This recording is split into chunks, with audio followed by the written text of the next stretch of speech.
Hi folks, welcome back to challenge number 3, and challenge number 3 is going to be pretty interesting because we're going to talk about something that very few people know about, and that is dopamine. Now maybe you've heard of the word dopamine and maybe you know a little bit about it, and if you don't, I really suggest in this challenge that you actually go to TikTok, or not TikTok, you go to ChatGPT or Google, go and find out about dopamine. Now guys, dopamine is a chemical, okay, it's a hormone that is released within your body that can do various things. It can calm you down, it can excite you and whatever, but it's directly related to our feelings and even to a degree, I guess, to our emotions. Okay, so when we play gaming, for instance, okay, your dopamine level goes up. Okay, I'll give you an idea. Adrenaline, we all know about adrenaline, and we've all heard the term adrenaline junkie. It's someone who just does very dangerous things for the sake of having an adrenaline rush. And I've had my fair share of adrenaline. I've done a lot of parachuting in my life. I've parachuted at night. I've parachuted into water. I've parachuted into trees. I've done a lot of things. I've done a little bit of hang gliding, parasailing. I've had a gun put to my head. So I've been involved. I was involved in 13 years in the military as a paratrooper. So operationally, that I know about adrenaline. When you get into the helicopters and the chopper goes, and you're off to a contact to go and rescue somebody or to go and into a firefight with somebody, I know what that's like. It's your adrenaline it just takes over. I can tell you realistically, guys, I don't want to sound like an army vet and everything like that, but I can tell you when you're in a contact for those of you watching this who know people that are old enough to have been involved in military contacts, I can tell you now, when the bullets start flying, literally, I'm not talking about a video game, I'm talking reality. When the bullets start flying, and even hand grenades are being thrown, and mortars are exploding, there's a weird kind of calmness about you and excitement at the same time. But the reality is, you're everything but normal. You're not normal. The moment you hear the sirens go off to tell you that there's a contact, and you jump into the chopper blades are whirring around, and you're sitting on the floor of the chopper with your rifle pointing down, obviously, because you don't want to shoot the blades of the aircraft if your rifle accidentally let a shot off. And you're sitting there, and you've got camo on your skin. You've darkened your skin with camo, and you're ready now for action. Your heart is pumping, man. Let me tell you, your heart is really pumping, and your adrenaline is so high. Okay, and even hours after the operation, when we do the debriefing, we talk about it. We go and wash up, and we go to the tents, and the guys talk about it. You can still feel the adrenaline. All right. So chemicals play a big part in your life. They really do. Now, in today's times, and I'm talking mostly teenagers, but even guys up to the age of 30 and beyond, all right, you're not excluded of this, okay? When you play a video game, it's not like your adrenaline is being pumped through your veins. It's not. Your adrenaline stays normal. But what does increase, and sometimes even spikes, and sometimes even crashes, is a chemical called dopamine. Now, guys, I've prepared a little video for you to watch. All right.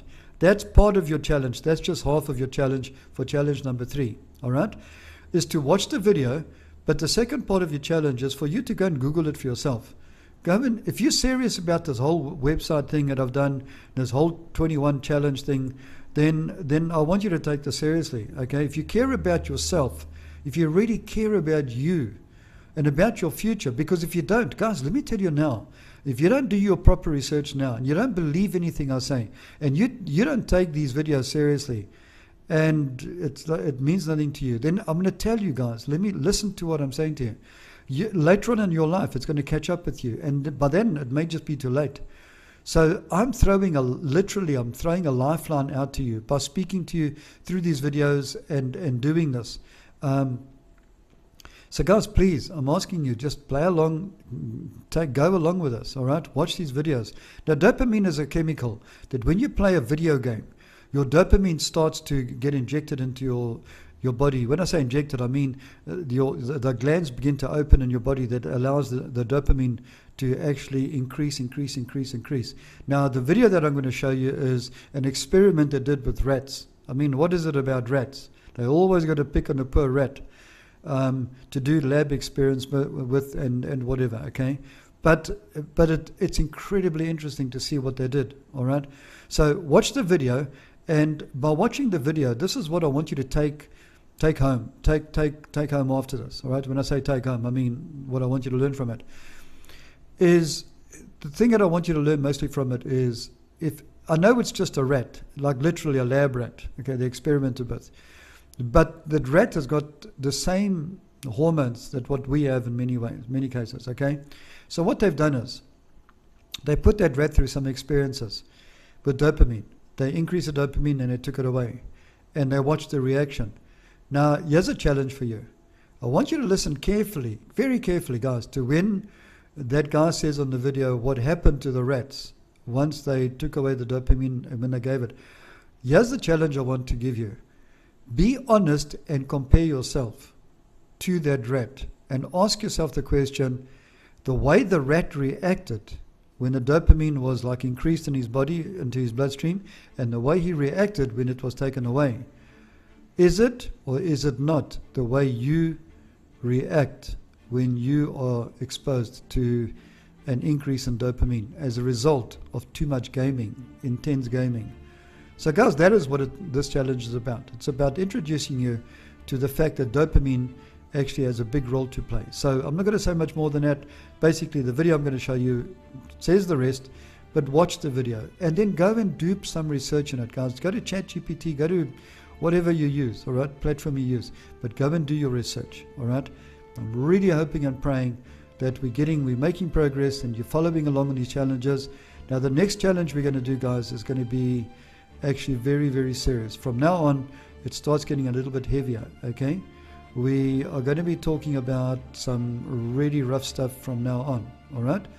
So, especially the next two videos, you're going to see the challenges are getting a little bit heavier. And then, because we're going to really, I'm not pulling back on anything. I'm really going to talk about stuff, all right? So, guys, thanks for watching it so far. Here is the video. Get into it, have a look at it, ask yourself, if I was a lab rat and playing games, would that be me? That's what you need to ask yourself. So guys, this is Ron signing out, and I'll see you in the next challenge. Bye. If in the next 1 minute of this video, you click off, scroll to the comments, or get distracted without giving your full attention to the story I'm about to tell you, you might have a problem with a specific area of your brain. Now, don't be alarmed, as the majority of people have this problem nowadays, and I will tell you what it is in just a moment. Ever wonder why gaming is so addictive? There's real psychology behind why we game, and it's more interesting than you think. First, gaming is a way to escape and explore. Studies show we love being in new, immersive worlds away from everyday stress. It's called escapism, and it's one reason gaming feels so refreshing. Next, leveling up and completing challenges boosts our dopamine levels. That's why you feel so good after beating a tough level or unlocking new skills. Finally, there's a hidden layer to why we game. In games, we face danger, loss, and challenges we can't control in real life, but in a way that feels safe. This means we're willingly stepping into virtual worlds where we can experience fear and risk without the real consequences. Video games, especially video games that have a very high update speed, where there's novel territory all the time, novelty is a big stimulus of dopamine. Those can release dopamine somewhere between nicotine and cocaine, so very high levels of dopamine release. Social media is an interesting one because the amount of dopamine that's released in response to logging onto social media initially could be quite high, but it seems likely that there's a taper in the amount of dopamine, and yet people still get addicted. I have no doubt you could sit in front of a screen for 2 hours or even longer without breaking your concentration. But what about half an hour of studying? Oof, that might be too hard. Why are some people more motivated to tackle and enjoy difficult things? And is there a way to make difficult things easy? To answer this question, we need to look at the brain's neurotransmitter, dopamine. But what is dopamine? It is a brain neurotransmitter. Dopamine is often considered a pleasure molecule, but that's not quite what it does. Dopamine is what makes us desire things, and it's that desire that gives us the motivation to get up and do stuff. If you're not sure how powerful dopamine is, let me introduce you to a few experiments neuroscientists did on rats. The researchers implanted electrodes in the brains of rats. Whenever the rat pulled a lever, the researchers stimulated the rat's reward system in the brain. The result was the rats developed a craving so strong they kept pulling the lever over and over for hours. The rats would refuse to eat or even sleep. They would just keep pressing the lever until they would drop from exhaustion. But then the process was reversed. The researchers blocked the release of dopamine in the brain's reward center. As a result, rats became so lethargic that even getting up to get a drink of water was not worth the effort. They wouldn't eat. They didn't want to mate. They didn't crave anything at all. You could say that the rats lost all will to live. However, if food was placed directly in their mouths, the rats would still eat and enjoy the food. They just didn't have the motivation to get up and do it themselves. You would think that it's the thirst or hunger that motivates us to get food or water. But there's also dopamine that plays a key role here. Those rat experiments might be extreme cases. Now, the dopamine effects in our daily lives. In fact, your brain develops priorities in large part based on how much dopamine it's expecting to get. For example, before you eat comfort food, your brain releases dopamine because you anticipate that the food will make you feel good, even if it actually makes you feel worse. That's because your brain doesn't even care if the high dopamine activity is damaging to you. It just wants more of it. If an activity releases too little dopamine, you won't have much motivation to do it. But if an activity releases a lot of dopamine, you'll be motivated to repeat it over and over. We, as human beings, don't really prefer to enjoy hard things. Rather, we are much comfortable in our ease doing easy things. Learning how to make difficult things easy has become a desperate need. So, which behaviors release dopamine? Any activity where you anticipate there's a potential reward releases it. But if you know there are no immediate rewards with the behavior, your brain won't release it. Someone who's a drug addict. He knows that what he's doing is not good for him, but all he wants is to get more of that drug. Besides getting you high, cocaine and heroin release unnatural amounts of dopamine, which in turn makes you crave them even more. And in today's digital society, we are flooding our brains with unnaturally high amounts of dopamine on a daily basis, even if we don't know it. Some examples of high dopamine behaviors include scrolling through social media websites, playing video games, watching internet pornography, etc. The molecule dopamine is associated with reward. It's more about motivation and craving. Take two rats. The rats, independently, separate cages, can lever press for food, or they can access food.